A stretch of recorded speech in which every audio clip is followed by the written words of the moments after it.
Okay, next question here, fellas. I like this one. BTC is truth. What have been some of your most effective points to bring up when trying to orange pill someone that's new to Bitcoin?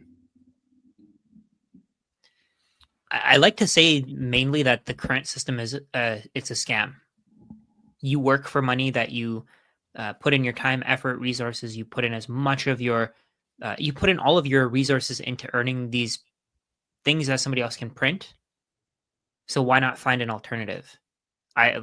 So what I try to tell people is that I've spent years studying this thing, and I think that Bitcoin is the best alternative to the current system. You have stocks, you have real estate, you have bonds, but Bitcoin has outperformed all of them.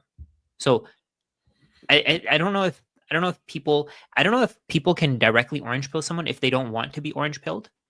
The person who's being orange pilled actually has to do some of the research. Like, they have to put in the time, right? If they don't want to put in the time, then it's not going to happen. I can do whatever I want to tell you. I can post a video every single day. I can post a video every hour if I want to. But if somebody's not interested, they're not gonna be orange pilled, right? The biggest thing that you can tell them is that the returns are much bigger compared to everything else. What I do is I ask them questions. I don't actually try to tell them anything. I ask them, what do you know about Bitcoin? What is money? Why do we use money? Why do we have money? Who makes money? I start asking them questions, and then that makes them more inquisitive as well. That makes them realize their shortcomings in their knowledge, and then I can fill in gaps there if they're receptive to it. Orange pilling is a hell of a job, though, and it's like, if someone's trying to orange pill you, and you know them and you're friends with them, they probably care deeply about you because they're trying to help you. And so the people I've orange pilled have largely been, besides online, have been my family and my close friends. And yeah, some of them have been receptive to it, others haven't, but it's because I actually care about those people in my life that I try, at least try, because it is a hell of a job trying to orange pill people. It really is. And if they're not ready to be orange pilled, they're not going to be orange pilled. Bitcoin's not something you can learn after watching a 2-hour video or a documentary or reading a book, in my opinion. You have to understand the problem first before you can understand the solution. So I think the best thing is just to kind of figure out where they are. As Forrest said, meet them where they are, in the sense, find out, what they know about it. The other thing I would say there is that I hate the term orange pill. I think it feels very forced. And the last thing is, I've kind of given up. I've kind of given up on trying to talk to people about Bitcoin, and especially with my friends and family who I've talked about it before. Basically, what I've done is I just took a small insignificant amount of my stack, and I sent it to a few different UTXOs and basically earmarked it for them. So I would have like my friend, my nephew, whoever. And the nice thing about that is that you don't have to waste any more time and energy talking to them about it. The other thing too is they don't know you have it. And so if something were to happen, you still have the keys to that Bitcoin.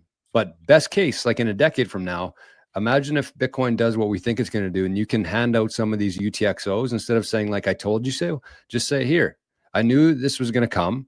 I prepared for it. And imagine the feeling you would have from giving somebody sats that really didn't cost you much back in 2025, but will change their life in 2035.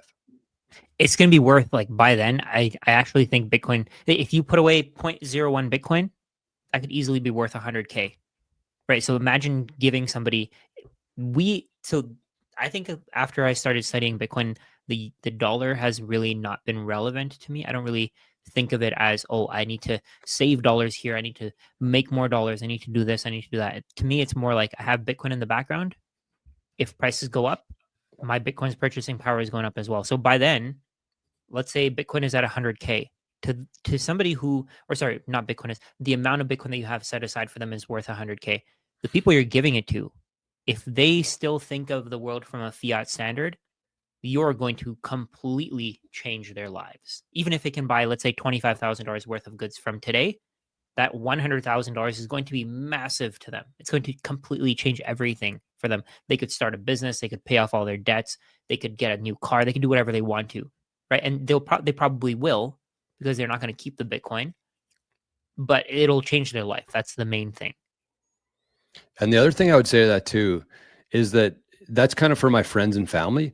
But imagine if you put in even smaller amount. Let's say that those friends and family members have kids now who are like 2, 3, 4, 5 years old. You won't need nearly as much, because imagine in 20 years from now what those sats are going to be worth. So that's the same thing. Send them to college, help them start a business, help them buy a home. Like something Huge. so insignificant at this time could literally change somebody's life in a decade or two from now. So that's kind of my strategy now, mostly because it's selfish for me, because I don't have to spend any more time and energy on them. I can focus on the people who actually want to learn about Bitcoin, stuff like this. I think that that's much more powerful. The people who are almost there and trying to learn, that's who you want to focus on, I think, the most.